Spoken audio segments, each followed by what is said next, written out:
What makes someone a photographer and who decides? My guest today has experienced a journey from the Air Force to the arts and has lots to share about how we see ourselves as photographers. Welcome to Pixels, where we explore the heart and art of photography. I'm Beth Bilo, and I'm so glad you're here. I'm pleased to welcome Shanda Akin to this conversation.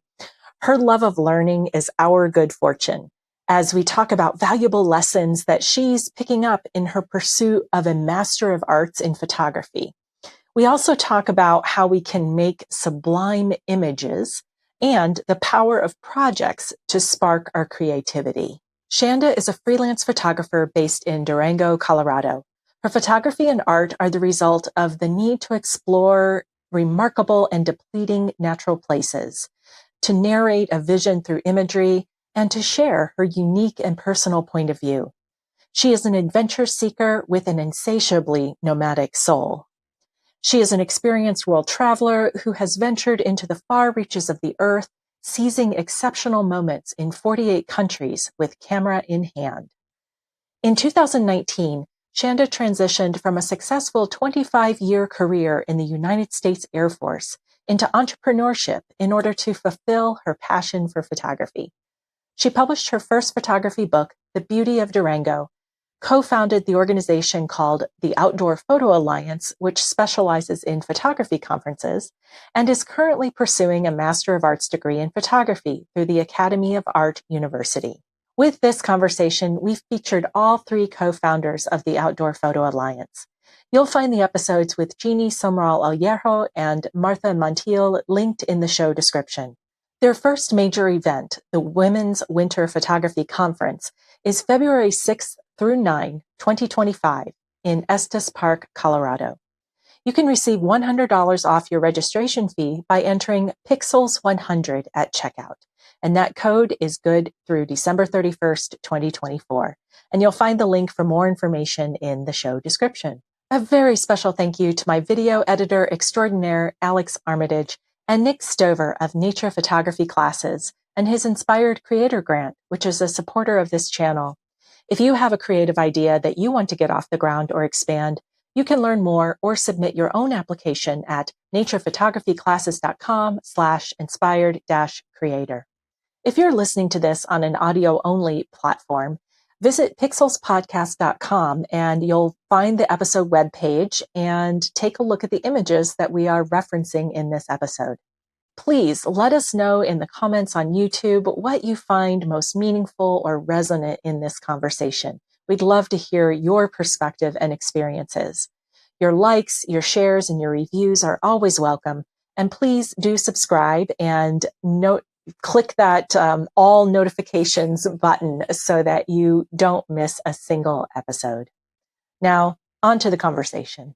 Hi, Shanda. Welcome to Pixels. I am so glad to be chatting with you. I love to start out by asking my guests, what's making you smile today?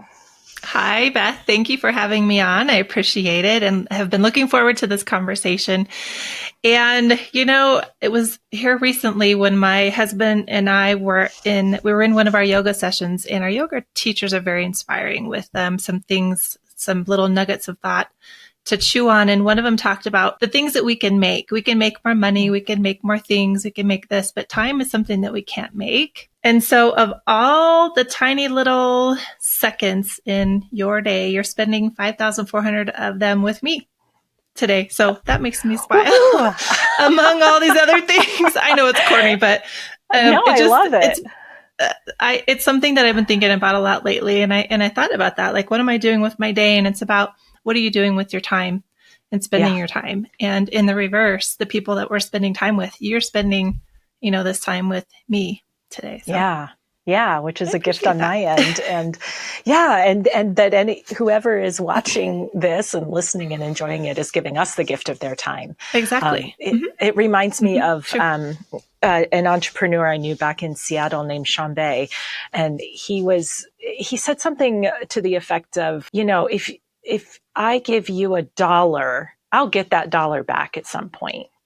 But if I Mm-hmm. give you an hour of my time, I will never get that back. Mm-hmm. And so, we cling to some things that are actually renewable, but we Mm-hmm. aren't discerning enough sometimes with where we're giving our time, not Mm-hmm. realizing this is it. Like, Mm-hmm. you're not getting it Yeah, back. absolutely. Yeah. Yeah. Yeah. So it feels more special when you think about it that way and you make intentional decisions about your time. Yeah. Thank you for that. Yeah. Mm-hmm. So I want to, before we get to looking at images, I just want to talk a little bit about you and your catalog of images and your background and whatnot. When I was looking through your portfolio, I noticed just a ton of diversity Mm-hmm. in the kinds of images that you take. From, I wanted to say planes, trains, and automobiles, but it's planes, trains. I saw bikes and boats, all the way Yeah. to birds and trees and horses and landscapes. So Mm-hmm. in Mm-hmm. what ways is your photographic portfolio a reflection of you and your life experiences? Mm-hmm. That's a good question because it actually took me a little bit to really realize the combination of the two or how well they aligned. And I'm kind of all over the place, obviously. But I am also in my life, and I don't mean that in a negative way. I mean that in that I love so many different things and I love to learn so many different things. And so even in my Air Force career, in 25 years, I did 7 different things. And where a lot of people will do the same career the whole time. But for me, I like to learn something. And then I'm like, okay, I'm good. I'm going to learn something else. I'm good. I want to learn something else. And it's something that just keeps me going. And it's something that I thrive on. There's like this thing inside of me. I call it like a vibration. And sometimes it's pretty quiet. Sometimes it's really loud. And the louder it gets, the more it drives me to go and do things and learn things and try things and live. For me, it's living life and it's experiencing things. And my camera and photography is kind of similar in that way. So it's also an extension to, or that great next step after the Air Force, because it provides such diversity and interest and learning capability. It keeps me interested. With that, I actually wanted to bring one thing up. When I first started photography, and we're supposed to define ourselves what we are, right? We're a landscape photographer or whatever photographer, right? I had trouble with this. And I labeled myself as an outdoor photographer. And I thought, well, okay, you newbie, weirdo. People are like, these other photographers are going to go, what do you mean you're an outdoor photographer? What is that? That's not an official, term. And I listened to, I did this business of photography course with Paul Ziska and Victoria Hawk and Dave Brosha. And Dave talked about how he's a generalist. And I thought, a generalist, that might be what I am. But it took me actually several years later, listening to a podcast with Victoria Hawk, talking about how she's a generalist. And at that time, it made more sense. I kind of digested it a little bit more. And I could see how in my own life, because of my own path and my own interest and personality, that's kind of, what I went to. But I also believe this, that how do we know exactly what we like in photography if we haven't tried a little bit of everything? Right. So I've tried weddings. I've tried maternity that's not my passion.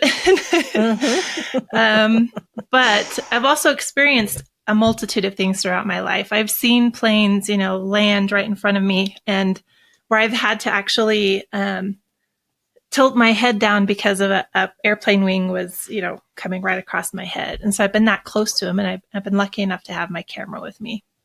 Yeah. So how cool. Yeah.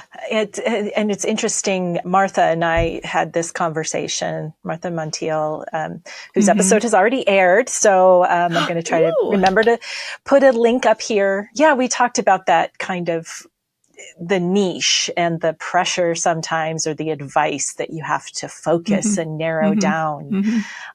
You can't be all things to all people. And yet, what about the person who is super curious, wanting to, learning all the things? You talked about that vibration.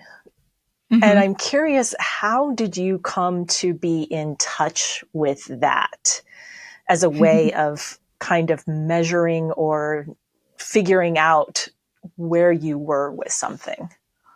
It took me quite a while, because here I am, me in the process and the motion, doing this and doing that and loving this and trying that. And I can't tell you when the epiphany, was, but at some time in my life, I had this realization like, okay, this is really me.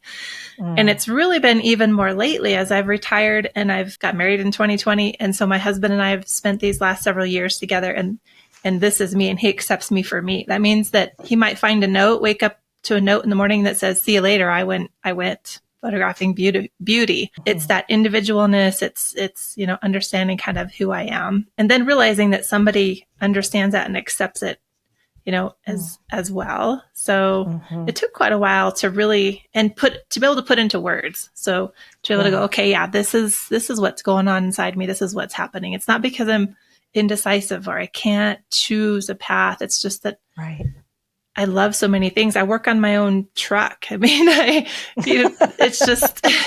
Well, and now you have a farm, which I just learned, right?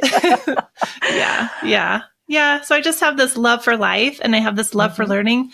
I have this insatiable desire to find out what's around that, next corner. So even in my photography, we'll get on a location and I'm the wanderer. I want to go see here and go see there and go see this, and then come back and go, okay, what do I want to photograph?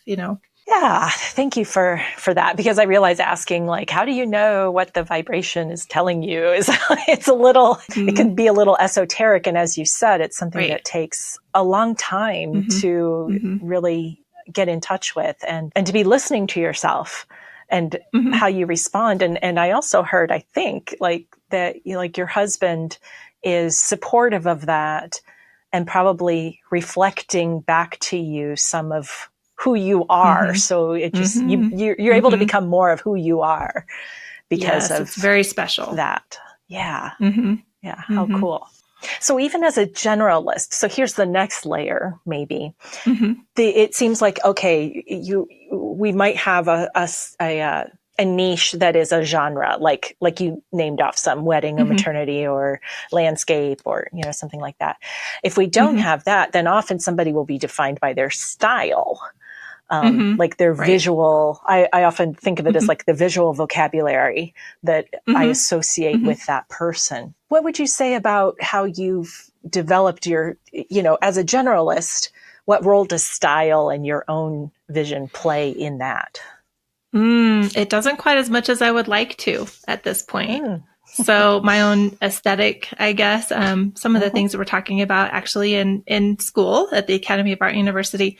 And it's where it's kind of a plateau. So I know we talked about other petapixels and, this and that, that we might talk about later in the show, but it's kind of a stuck point for me. And it has been kind of a stuck point. I know what I like and I love. So like the pictures behind me, I love, this, and they're all, kind of similar in color and style and aesthetic. So I love that. That's some of my favorite, but that's not everything that I create, which is also another kind of controversial subject. I've had people say, well, everything should look the same so that, or similar, have a similar aesthetic or style that somebody says, oh, that's a Shanda Akin photo, or that's a, whoever photo. So they can realize that. And at first I thought, oh, so that's how we're supposed to do this. That's how it's supposed to be. But then part of me is like, well, I don't always feel like that. I don't always have, it could be the mood. It could be the approach. It could be things going on in our life. It's not going to be the same. And I'm not going to purposely go in and go, okay, I have to put my Shanda Akin style on this in the editing or post-processing version. So There's I can't say that I've preset. Found. No, I know. Right. Right. Yeah, exactly. So yeah, I am kind of at this point where I feel like there's big growth in front of me happening from right now, and whatever that is and whatever it looks like, it's going to be more creative and fascinating and interesting and fun. But I'm right at that cusp, getting ready, to go there, and whatever it will be is exciting. Yeah. So what have you found supports you while you're on that cusp? Because that can be kind of like you're on the edge of a cliff and maybe there's no net. What is supporting you in being able to be in that kind of space? That's a good question. I don't know that I have an answer. I'm not a fearful person. I mean, I might jump off that cliff, maybe with the parachute, but I think there's not a lot of fear of failure, and there's not a lot of fear. I've seen a lot of things in my life. I've seen a lot of terrible things, crazy things, scary things. And so maybe it's part of my nature. Maybe it's part of what I've experienced in life, but I've learned not to be fearful of much. So I'm okay with whatever that means. Well, you mentioned this just a moment ago. I'm just going to shift gears slightly because, and actually this is a tie into what we talked about with your love of learning. You're getting a Master of Arts degree in photography. Yes. Right. And so what was your motivation for doing that? I'm going to break a law of asking questions by asking two at once. So okay. First, I suppose, what motivated you to do that at this stage of your career and your life? And what are you learning that those of us who are self-taught or, don't have a degree in photography or maybe even any art, what are you learning that we might not be hearing about that would be useful for us to know? That's almost a whole nother podcast, Beth. Yeah, we could just, how much time do you have? Right, exactly. The reason I did it is because my photographic journey actually, it kind of started with education in a sense. I've been kind of an education nerd later in my years, not when I first finished high school. I didn't know what I wanted to do. It took me a few years. I went to the Air Force, right? Part of that little, hum inside me to go and do and see things took me to the Air Force. And it was in there that I've completed several different degrees. And the last time I finished a degree in 2021, I said, okay, I'm done. It's it. When I look at photography, I'd been photographing and I've had this love of photography forever. And it was in 2014 when I said, okay, I'm seeing these cool things. I have this camera everywhere that not everybody in the world just gets to see. And I'm collecting these images that help tell the story, these surreal stories that I'm, witnessing and help tell them, make them real, basically. So I said, okay, I'm going to go to school. So I was in Clovis, New Mexico, and I went to Clovis Community College, and I took a digital photography class. And that's how I learned about the pillars of light and, how to get into manual mode and et cetera, et cetera. And I loved it. And so I had always wanted to come back to that, but it was only a short stint because I got deployed. I've moved 19 times in my life. So then I moved, went overseas. And then it was finally when I came home, I said, I think I'm going to do this education thing. And a lot of people ask me, you've been doing photography for so long. We're self-taught like most of us are, like why and why now? And the answer is to fill the gaps, because there is no, hey, you're going to be a landscape photographer, a nature photographer. Here's the road. Here's the path. It's this and this and this, right? There's a million different ways that we do this. And it's just whatever we can find at our fingertips and whatever way that we can learn. Like you mentioned, we all kind of learn different ways. And so that's what I was doing. And I felt like, gosh, am I missing some things? We don't make ourselves often learn about the history of photography. How did photography come to be? How did we get here? Why digital photography? So the history, and I'm not a history person, so I have to put that out there, because although I say history is important and interesting, I'm not a history person. I'm a +1 on that. Yeah. So I'm like, so it's kind of making me do it. Holding my hand and making me do it. And then pushing my creativity. So I felt like I'm at this stuck place that I talked about before. I'm like, how am I going to get out of this weird place that I am? I finished this big project. I had a book published. And so I'm thinking, okay, now what? And so it's a tool to help me push, my creativity. I've been exposed to so many different types of photography, so many different approaches and concepts and terminology and ideas. And it's just, it's mind blowing, but it's also, really fun. And it's just opened me to all types of photography. And there's a lot of things that we can learn in street photography that we can apply to, yeah. So like of street photography. Yeah. The street photographers, there's, these, very incredible street photographies who have different approaches and, their expressions and the way that they, approach their intent. that we can actually learn and take it back into, wherever it is that we're photographing. And so that has been absolutely fascinating. And what I can say as far as what those of us who don't go the college, the route, what are we missing out, or what can we learn? This is something that I could talk about for hours. And I've actually talked about for hours with, some friends, because it is so fascinating. The first thing is, and some of us know this, but there's still those conversations out there about photography as art. Is photography art? Is it not? Are we artists? Are we photographers? As simple as, is photography art? I absolutely believe now that photography is art. It might be on a spectrum, but it absolutely is art. Whether you call yourself a photographer or an artist, that's up to you. I think you talked to TJ Thorne about that.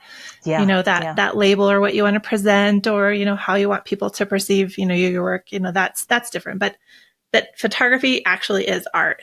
And it's something that I'm creating a presentation about to speak at different things about photography as art. And it's fun because it's very deep and interesting, and it is fun. There's things like Sublime photography, and I know some people are talking about it. I've seen an article, I think, on Landscape that wrote about the Sublime in photography. And a lot of us think Sublime is this beautiful, miraculous, amazing thing. But when we're talking about the Sublime in photography, it's much different. And I didn't realize this, but Ansel Adams was considered to have a lot of photography that fell into this Sublime title, I guess you could call it. And what that means is it's actually a photograph that when you look at it, it gives you a sense of fear, nervousness, on edge, but because you realize it's a photograph, you feel safe. So it's using shadows and light. It's putting you on the edge in a photograph. A lot of people equate it to like weather. So big storms, whereas if you were standing in the middle of this storm, it would be pretty darn scary. But because it is a photograph, you realize, it is a photograph and I am safe. It's considered a Sublime photograph. And so fascinating. Yeah, that's very simple, but fascinating. I'm like, that's what Sublime? Huh. And so then I realized like other photographers and photographs that are considered in the Sublime.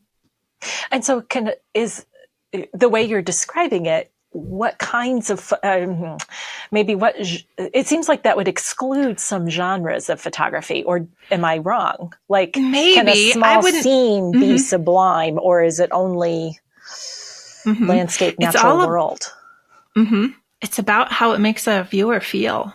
Okay. Really. I mean, there's I would say landscapes are probably more obvious. Maybe some street photography is a little bit more obvious. There's some more nerves, there's a little bit more tension, a little bit more fear than some things, but then also, maybe not. So I think the viewer. So when we purposely photograph something in the Sublime, we have to think about the intent, the outcome intent, basically. So what that means is what the viewer is going to see. So we don't always make photographs because we think about, okay, how is it going to be viewed and how is it, somebody going to process this? We just make photographs because we love it and they're pretty and, whatever. But with this in mind, if you were to make an image with that intent, you would think, okay, how do I make the viewer feel like this? It could be a small scene with crows, dead trees and crows. That could be, kind of scary because they're symbolic, in a way. And maybe you put a darker mood on it. Maybe you add some grain, to it and give it that aesthetic. That is something that's, in the Sublime, for example. So would you say then that you can set the intention and set out to make an image? I suppose you can only hope it's Sublime because you can't control. You can hope, and like you said, like say, I hope the viewer feels this, or this is what I want them to feel. But whether or not they feel that is up to them. And exactly. So, would you recommend, like, if something about this is pinging for someone, is it possible to say, like, okay, I'm going to set out and I'm going to make a Sublime photo? Is that something that we can do? Yeah, absolutely. So, I mean, I think I'm hung up on the word sublime as being this, like you were saying, this sort of magical thing. But what I heard is that, at least for the word that stood out to me, was tension. There's some emotional, psychological tension between being here in this body and viewing it and what I'm seeing and how I might feel if I was in that scene as opposed to just observing. Yeah, absolutely. There's so much to say to that. So yes, I know. We can just scrap the rest of the list of questions, right? Exactly. Yeah. It's fun. This is fun though. So when in my class, I'm in 3 classes right now, and in each one we have to pick a concept. And one of the things that has been used to help us get to this point of understanding and choosing a concept is viewing collections of work. So you might take a couple images and put them together, or one image and put it out there for a viewer for interpretation, and they may interpret it, this way. And then you may put several together, and as they build upon each other, then it's understood, this way. But then you take it another step and you add a narration, or you talk about, the project in itself, the photographer intent, and then it really tells even a bigger story, because we can say that photographs tell a story, but they really give an expression or a mood. They make you feel feelings. And as each individual viewer has their own perspectives in life and their own things going on in life, they may have lost somebody or getting a divorce. And so their own feelings may cause them to connect with something a little bit more, or to register with something a little bit more. Or maybe they're feeling in this dark place. They prefer the light, so you just never know. Everybody's an individual. They're very unique. So you don't know how somebody's going to interpret, this. So you can just do the best you can to make an effort for that outcome intent. Yeah. So it's an intended outcome that you're looking for. And this, for me, projects has been a really big thing for me lately. I've just spoke to a couple of camera clubs about the power of projects. When you get stuck somewhere and like, okay, I'm making these pictures, I'm living in this town, this town is boring, I don't know what else to photograph, come up with a project, right? And a project could be, well, I'm going to go try to find something that is, sublime. I'm going to go try to find a project that is man's influence on nature. And you'll find that you'll realize that there's things that you've driven by and walked by every single day that are exactly that. And so it gives you more like, oh, okay, now I can photograph, and okay, maybe you're limited, mobility. Maybe, something else is a great project for you because you're not sure where to start, or what to do. So I have several different projects. I have one right now. It's called Lovely Dead and Dormant Things. And it's so much fun. We're going to talk about it later, but well, there's a hashtag, isn't there? Lovely dead crap or something like that. That's that's what it reminds me of. Oh, well, wonderful. It's at the end of fall.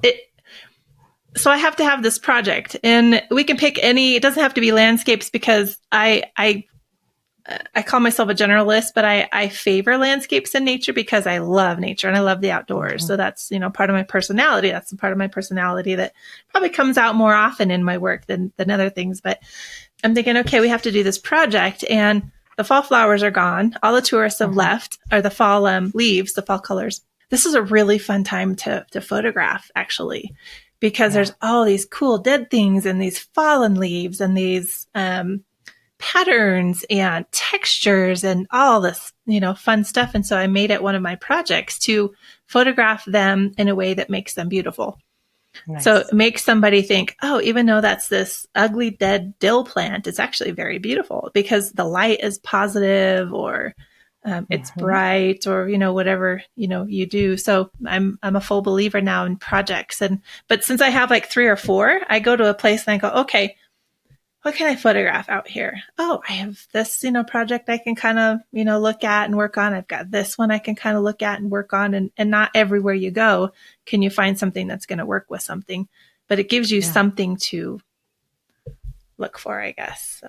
Yeah. Long answer. Something to kind of hook into. Well, it gives you something to hook into. And I remember the first time I was flummoxed by this idea of like creating a series or a project and how do people come up with ideas. And then I was taking an ICM workshop, and we were encouraged to choose a verse or a poem or a quote or something that could serve as a catalyst to translating that into the visual. And that was a game changer for me. Yeah. And now I don't know if I think in projects, but I think in triplicates, in triads and quartets. Yeah. It's a really powerful, creative, motivating tool. And I love this idea. I hadn't thought about it before, that you can have multiple projects going at once. And it can be in different areas too. I mean, it could be a project that, whether you're in White Sands or you're in, the mountains and 14,000 foot mountain, it's something that not all of them can be, depends on the project, but it could be often something that you can work on anywhere you go. Yeah. Yeah, definitely. Well, let's look at some images. You've alluded to a few. I think one or two that are in our ones to share might even be on the wall behind you. So we'll get to see those even better. So we're looking at your pivot pixels, I think, and wondering what you can tell us about this particular image. This image is when I decided that I was ready to transition from the Air Force back into the civilian world. I didn't know where I was going to be. I didn't know what I was going to do. But the one realization that I had is that I can actually pursue any other dream that I want to pursue. And photography is that dream. I packed up I was living in a townhouse at the time. I had everything packed up, put in storage. I bought an RV and I spent the last 6 months in my RV. And this was in Virginia, near Hampton, Virginia. I was at Langley Air Force Base. And it when I retired from the Air Force. I camped along this lake, and it was from October through winter, and it was beautiful. I mean, it was under the trees. At that time, it was a little bit later in fall than here in Colorado. Fall is good in September and the beginning of October, but in Virginia, it continues through, November even.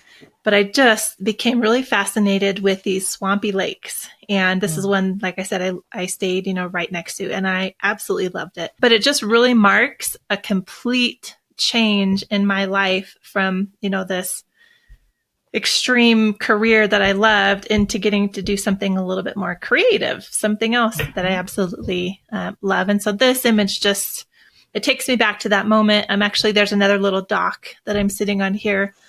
And this is, one of the views that you get to see here. There's the egrets and different birds, mostly birds. They're in trees, and it just makes me feel that moment. Like this was a big transition between this other career and photography. So really the start when I decided, okay, I'm going to get serious about this photography thing.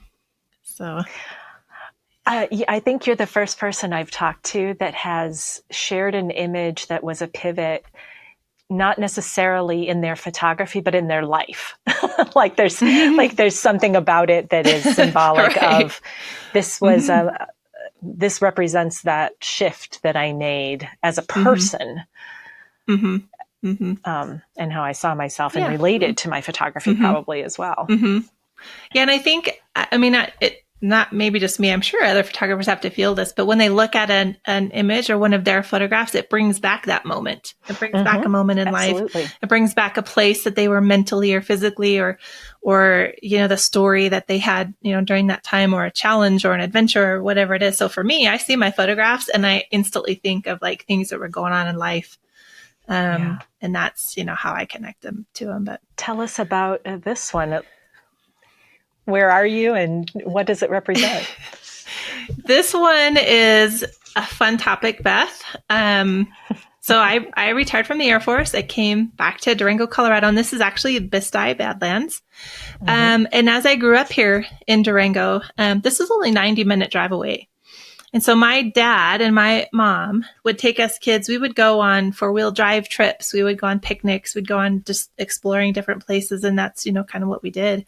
That's what I grew up with. And my dad would bring us here and we'd have picnics, because he said it was just this really cool, different, unique, place. And so we would come dip down here into New Mexico and have a picnic and, wander and just play around and have fun.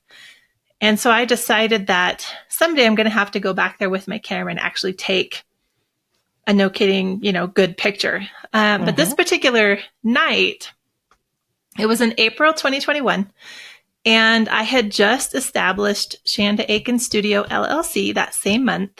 Yay, excellent. And my husband and I went out to Biscay Badlands. We backpacked out there, and it's not very far to get to this point. It's a pretty popular point. We backpacked and we set up our tent so that I could be out there all night. I really wanted to do some astro, and this, for this particular shot that I wanted, as image that I wanted to create, it would have been really early in the morning, and it was. So this is between, like 5 o'clock in the morning. And during the time we were there, other photographers came and left. And at this point, there was a man who came up and was photographing, and, hey, how are you? Blah, blah, blah. What do you do? And I told him that, I had just retired from the Air Force and, moved back to Durango, and, we're out here photographing, da, da, da, da, da. And then he left. And when my husband and I were walking back, he says, why didn't you tell him you're a photographer? Oh, I said, because am I really a photographer? I mean, I just made this business, right? Shanda Akin Studio LLC, but am I really a photographer? And Beth, this has been, and I know others would probably love to join in this conversation, but it takes me to another step of what is a photographer? What is a photographer in 2024? Yeah. In my mind, when I was a young person and somebody asked me, what do you want to do when you grow up? What do you want to be when you grow up? I said an underwater photographer or a pilot, depending on, the age. And as kids, sometimes we're thinking about, I want to be a ballerina, or I want to be, a pilot, or, what.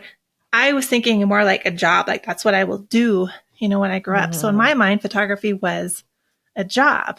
But there's so many different things that have affected photography in all these years that the jobs aren't like they used to be, right? So what is a photographer? And a key thing, or an influence, I guess, into photography is that I don't know what the statistics are, but it's one of the things most done by hobbyists also. It's also a huge hobby, photography. So that has a huge effect on photography and photography as an vocation. My husband is an electrician, and he's not competing with, or he's not influenced by a whole bunch of hobbyist electricians, Exactly. So it's very different from other, jobs and stuff. And so my husband can go out and work 5 hours and actually bring home 5 hours of money. And there's not other electricians out there going, oh, I'll do it for free, or, hey, I want to do it for fun. And, but it is, please no. Right. So that kind of goes into that question, like, what is a photographer? A photographer is a hobbyist. A photographer is somebody who doesn't make money, but at what point do you go, okay, I'm a photographer in a technical or in a professional way? And so it really kind of made me think, like, okay, when am I a photographer? Am I good enough to be a photographer right now? Like, when do we know, like, oh yeah, I'm actually now a good enough to be a photographer? And who decides when you're good enough? Right. Exactly. What does that mean? What does that look like? Does that mean when you make your first dollar? Does that mean, how? So I've been writing an article, and I'm going to come back to it after I finish, my degree, but I think it would be really fascinating and a great conversation. What is a photographer in 2024? What does it mean? And the influence of social media also is a huge, and then AI and NFTs. Even that. So there's a lot of influences, right? Yeah. Yeah. It's a huge area for conversation and debate and differing opinions. And you could probably just do a whole podcast series on that particular question. And exactly. So that was a big one, but that was kind of a point in my life when I went, am I really a photographer? But then when I came back home and I looked at this photograph, I'm like, wow, I actually did a good job. It's technically sound. It's sharp from front to back. The Milky Way looks good. I mean, I walked away with, my intent and I just thought, oh, okay, I did a good job. So, maybe I can call myself a photographer. I mean, it's that whole strange thing. Yeah. Well, when I was saying like who decides, like if it's good, and because I might say, well, I'm a good photographer because I'm better now than I was a month ago or 2 years ago or 10 years ago, right? So I'm good relative to where I was. Am I good in the larger scheme of things? I don't know. That depends on the day and how I feel and what I'm absorbing. But it occurred to me one day, I thought nobody is going to bestow the title of artist or photographer on me. Like, a magic wand and saying, you are now a photographer. Exactly. That's something that I have to claim for myself. And it sounds like this was a catalyst for you thinking deeply about that and eventually being able to claim it. Yeah, absolutely. So this next one, is this another pivot pixel or is this a... This is the last of the 3 pivot pixels. Yes. Awesome. This is basically where I'm at right now. So this was a photograph that I created 2 months ago. 2 months ago, I was out. So as I'm in school, we have to go shoot 2 and 3 times a week, for assignments. And we have to go get something that represents or resembles, one concept or another. And I just happened to be out and I took this, I made this image and I love it. I fell in love with it. I printed it for my art fair in Durango here, and it was the first to be collected, which was nice, awesome. And then I printed it again here recently. It's a 30 by 60 inch that I had printed and framed, and it's beautiful. I just absolutely love it. But this is kind of where I'm at now with my education and this changing from what I knew photography as to photography as art. And this, it's creative, it's artistic, it's, whatever is, it's kind of where I'm at now and where I'm headed to, wherever that is. So it kind of represents that pivot from what it was to what's to come. Yeah, beautiful. And this is going to sound funny because I forgot about this until just now, that when you sent me these images, this one must have made an imprint because it appeared in one of my dreams soon after, like somehow in my dream, because I think I've always wanted to be in front of trees like this and have not found myself in that place. And I think there's something about this that put me in front of the trees, even if I'm not literally in front of the trees. Oh, sure. And it just made that imprint. So, that was a cool gift. And I want to go back to you. And I don't know if there's anything in this, but it does raise a question. You said I made this image. Was that intentional? The way you shifted your language? And would you say more about that?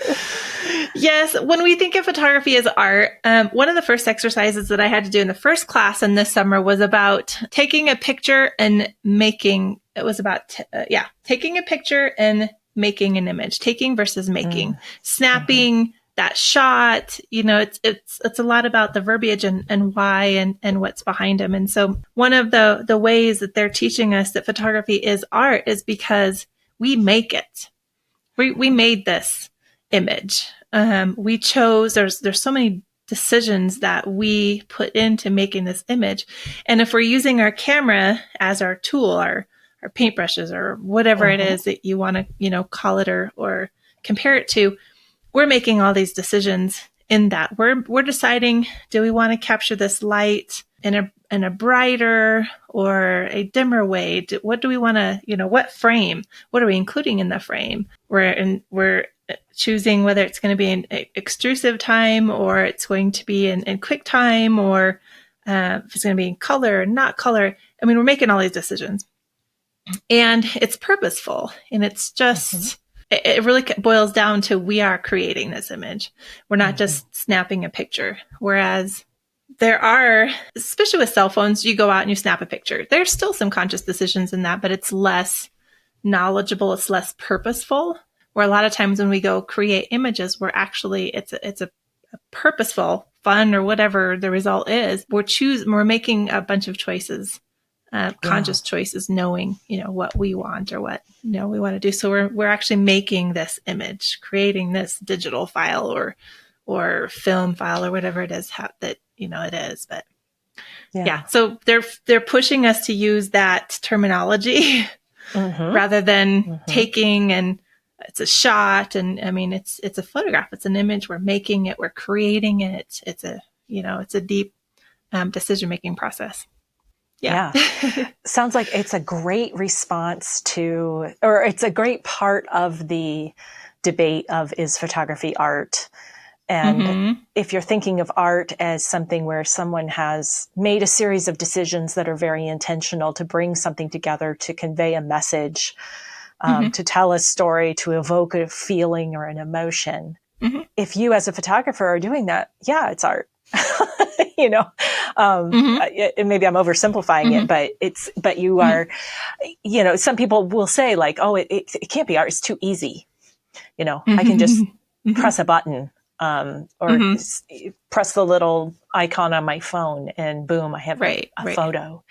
But absolutely. That's why I mentioned it's on like what's the word? Not a continuum. It's a varying, a spectrum. Yeah. So it is like a spectrum. So photography can be, here or here as far as how artistic, but I think it's still art. I mean, your basic piece of pottery, that's the first little bowl you make. I mean, do you call that art? It's a bowl.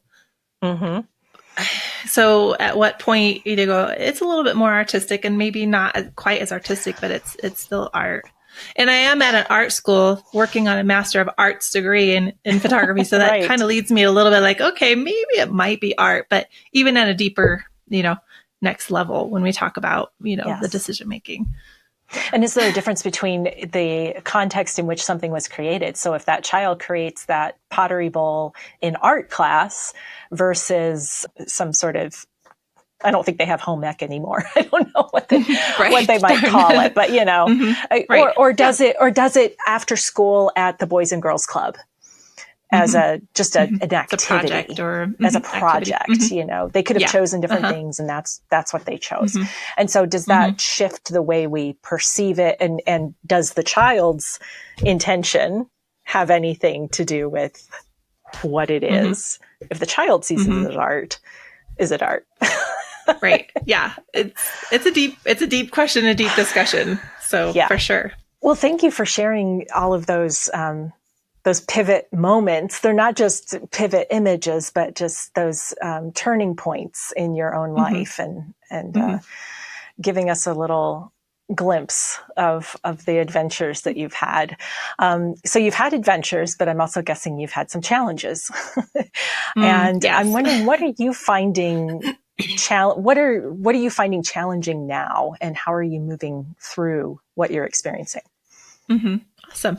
I think one of the biggest challenges that I have had as a photographer and as a female photographer is connecting with other photographers. So when I first started doing art fairs, for an example, I didn't have anybody that I could reach out to and say, hey, what about this? Or what do you know about this? Or what is your experience on this? I felt very isolated, and not through anybody's fault. It was where I was. It was, what it was at the time. I joined this Art of Selling Art group, which was very helpful, that it kind of filled that void. But I just didn't have that connection. And even when I moved back here to Durango and I wanted to connect with other female photographers, there just weren't, there weren't that many, and B, there weren't very many who were interested in the same way that I was. There's a lot of portrait photographers and people who do photography in different ways. And I had a really difficult time finding, somebody to connect with.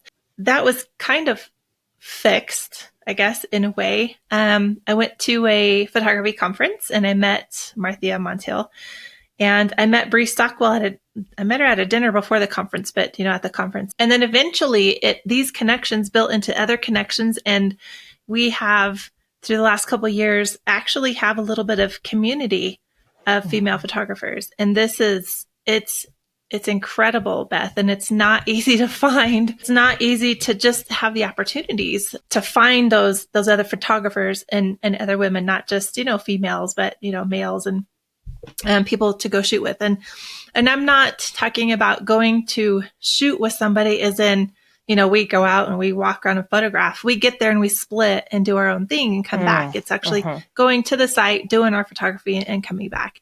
And I know some people are different. Some people at different levels of experience in photography, they want to actually be there with somebody, see how they do it, see how they perform, see what their process is. But for this, it kind of fits with us because we are at levels where we can go somewhere and we can split up and just do our own thing, do our own photography, and come back. But connecting has been the biggest challenge. I didn't have somebody to call and ask about art fairs. And then in return right now, I'm actually mentoring 3 people who are doing art fairs, who have done their art fairs. And just to be there I've just told them, call me, let's talk about it. They said, this is grateful. I owe you, but that's not the point. The point is, I didn't have somebody to ask. I didn't have somebody to call, bounce ideas off of. And I hated being in that place. And so I wanted to make a point to give that to somebody else and connect with somebody else. And we're trying to, we want to make money. We want to teach people workshops and, make money off of that. And so where is that line? Not trying to give things for free. We're trying to, build a business or whatever. So to find that line and I get it, but a little bit of mentorship, a little bit of, having that one person to reach out to and ask questions is really great. Yeah, definitely. So that's been my big community, and connection has been my biggest challenge of my photography career. Mm-hmm. Yeah. And I know we've heard that echoed. I think you mentioned Sarah Marino and, a few others have mentioned that. And, and one thing that I noticed right away, as soon as Outdoor Photo Alliance came onto my radar, was that you all seemed very intentional about creating community and connection. That was just evident right away. So, good. That's what we're trying for. So, you don't always know how it's being interpreted when, you're putting out messaging and stuff, but, that's absolutely our intent. Yeah. Cool. And so I know we're going to talk about maybe now would be a good time to just say a few words about the conference, because that's an outgrowth and put on by Outdoor Photo Alliance. And so maybe just give us in a nutshell. And we've heard from Martha and Jeannie a little bit about it. What are you excited about around it, and what can people expect? Sure. So there's 2 things that I'll say that's a little bit different. So we're not talking all about the same thing, right? The first one is who it's for. So it's for anybody who identifies as a female, who is comfortable in that environment. They're welcome to come. Anybody that would like to. It's a welcoming community. It's an open, a safe place, and we chose women at first because we want women to attend to feel like it's okay to be scared to go shoot out, photograph at night. We want them to feel like it's a safe place to ask questions and learn. And we say any level of experience from beginner to advanced can attend and get a lot out of it, because we're not necessarily going into technical how-tos in each of our sessions.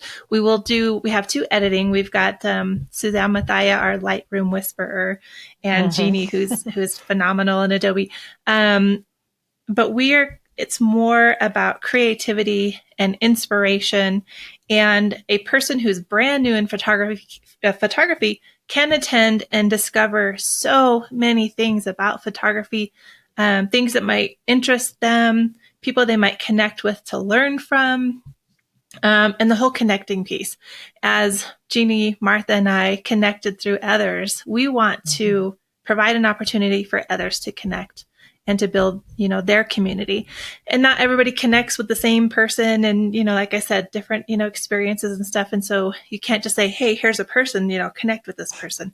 But it provides an opportunity for that connection, and learning. I know when I started learning, I didn't know which way I wanted to go. Like, you've seen all my pictures. I didn't know really what I wanted to photograph and how do people learn? So I would have loved to have been able to sit next to Franca and say, hey, how did you learn? Give me some tips about that. And there's going to be opportunities where they can sit next to not only the speakers, but other women who are varying different, levels in photography who are learning. And that in itself is going to be so invaluable. We call them resources. They're all these resources. And then for the the more advanced person, it's creative concepts. It's, of course, the connection with other photographers in the field and other people in the field. It's the love for photography, but it's also some things that we can take away that we might be able to apply in our own photography, or things that might open our mind to other, things in photography. Plus, it's going to be fun. I'm sure there's going to be lots of laughs and lots of photography. So we have time built in our schedule so that we can all go out and photograph in the mornings and in the evenings. So we will be out photographing snow, winter, ice, trees, whatever, we're going to have our so much to photograph while we're there too. And so this will allow people to build on their portfolio, photograph something maybe a little bit new and different, and just get out with other photographers. And we're letting this be a little bit more organic because we have a couple of people who are attending who don't get around very well, like a wheelchair. Sure. And so there's actually places that we can go that are easily accessible for them. And then there's other locations for somebody who likes a little bit more adventure. They want to get up and maybe snowshoe or, whatever, off into a higher lake. They can do that rather than saying, hey, we're all going to go to this one place and we're going to photograph because some people are more and less wanderers. We'll go, maybe in a couple different groups, maybe do photo walks, something we haven't formulated, all that yet, but we'll certainly get out and photograph, and it'll be, ways that everybody can join in and have a good time. And so Wonderful. Those are some of the things we're really looking forward to. There's so much, the energy sounds very inclusive and accommodating and like you said, organic. How cool. Yeah. I've been thinking about that mobility thing because I recently injured my knee, and I was afraid I was going to have surgery, but now I'm just doing physical therapy. But that crossed my mind, like, okay, if I go to this, am I going to be able to participate fully in the photographing aspect of it? And it sounds like, yes.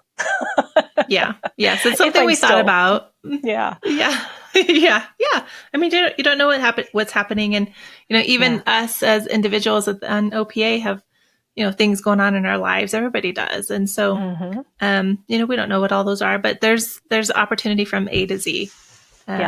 So that anybody can go and we can make it work. Plus, the place that we selected is very handicap friendly, and they're also very considerate of food allergies. So we send out a questionnaire afterwards to see if anybody has any food allergies or any other special needs, so that we can help make their whole experience, that much better. Yeah, so, nice. Yeah, you can just show up and just immerse yourself in photography and connection and community, and sounds very cool. I'll share a little bit more about that in the close, just sharing dates and things like that. And I know we've got a discount code that folks can use to get a discount on their registration. And just really quickly, I understand you're also planning for a co-ed conference in the fall. Is that correct?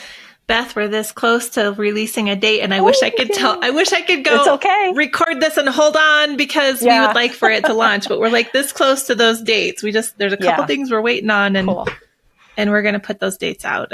Awesome. One more thing I wanted to mention, and maybe you can, I don't know if how we could fix this in organically, is that the speakers that we chose the speakers that we did because they are open to conversations, and they are very open to people asking them questions about, how they get started, or how do they do this? They're very approachable. And so throughout the whole conference, they're going to be there sitting next to you. They're going to be at lunch with us. They're going to be with us basically the whole time. But they're all very approachable, humble speakers. And so no matter what level of photography, you are, you will be able to communicate with them very easily and comfortably. So. Lovely. Yeah. Thank you for adding that. Yeah, for sure. So as we wrap up the conversation, I want to circle back for just a couple of minutes to the direction of photography as an art form and where it's headed. What are your thoughts on the direction things in general are going for us for people who love to pick up a camera and point it at things? That's a really good question. When we think about where it's headed, the first thing comes to mind is AI and NFTs, and it's there, it's exploded, it's all around us, it's in our face, like it or not, it's here. But I fully believe that authentic, real photography is something that people are going to come back to, and not only come back to, but really seek out. So as all of this AI and these NFTs and people who love photography and people who love photographic art, they're going to ask for, is this real or is it not real? They want to see it on paper. We want to feel it. I have an affinity for printed, photography. I have kind of, photo books. I love for that. I love, that feel for the printing, but I think we're going to look for that authenticity. People are looking for that authenticity. So, one example is when I'm at art fairs, my work sells when I'm there. So that's another thing that NFTs and AIs don't have. They don't have the artist standing right there. They don't have that connection with the artist that is lost, in the NFT AI, world. So I think we're gonna go back to where people are searching out true, authentic, original photography. Yeah, absolutely. Agree 100%. Yeah, thank you for. Yeah, I hope that makes us breathe a little bit easier. I think it it's still important to understand it. Real. Yeah, exactly. The challenges, and I think it's important for us to learn about AI and NFTs and kind of understand, because if we don't understand and are a little bit, make ourselves a little bit knowledgeable in those areas, they can bite us, or they can, affect us in ways that we couldn't try to think of, and the front end, how is this going to impact me, or how can this impact me? And of course, editing, it's an editing but I think it's important for us to know and understand it, and it's not going away. But I also think that we just need to keep doing what we're doing as photographers. Yeah. That's encouraging. Yeah. Thank you. Well, where can we learn more about you? What's the best place to connect with you and follow you? Absolutely. If you just look up Shanda Akin, you're going to find my website, shandaakin.com. You're going to find my social medias. Both Instagram and Facebook is really the two that I am on. Mostly I'm not a big social media person. I like to spend time outdoors, and it's hard to do editing and social media sometimes, but those are the places to find me. Yeah. Cool. And I've been asking recently, and I don't know if you have anybody in mind, but is there anyone that you're following these days that you feel like more folks should know about and might get some inspiration from? This was an interesting one because I had to really think about some influences right now, and they're not people that we would expect. There's a woman by the name of Heather Evans Smith and Todd Chambers. They're both fine art photographers. And so I'm dipping my toes into this fine art photography. And sometimes as photographers, we think we're fine art photographers, which is what I thought I was, a year or two, recently, but it's actually a genre. So fine art photography is actually a genre of photography. And those two are very in the fine art photography genre. Todd Chambers, I just said him. David Meisel, Todd Heido, and Michael Kenna. Todd Heido and Michael Kenna are pretty popular. They've been around for a really long time, but I'm really looking at and understanding their work and appreciating their work more than I think I would have in the past. So those are definitely worth, taking a look at. Yeah, I bet. And this would be an interesting part of the conversation that we have as an encore, which is how do you see photography and photographers differently now after your studies versus before you were taking this kind of lens to things. So I'm bookmarking that as a question for next time. Okay. Thank you, Shanda. Thanks for Beth. Your generous sharing. And it was really delightful. And I do look forward to a follow-up conversation sometime in the near future. Good. Thank you. I appreciate that.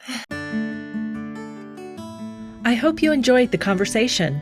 Let us know in the comments what was most useful or meaningful to you, and be sure to subscribe so that you're notified of future episodes. This channel is made possible in part by nature photography classes and their Inspired Creator Grant. You can learn more or submit your own application at naturephotographyclasses.com/inspiredcreator. Thank you again so much for joining us, and we look forward to seeing you next time.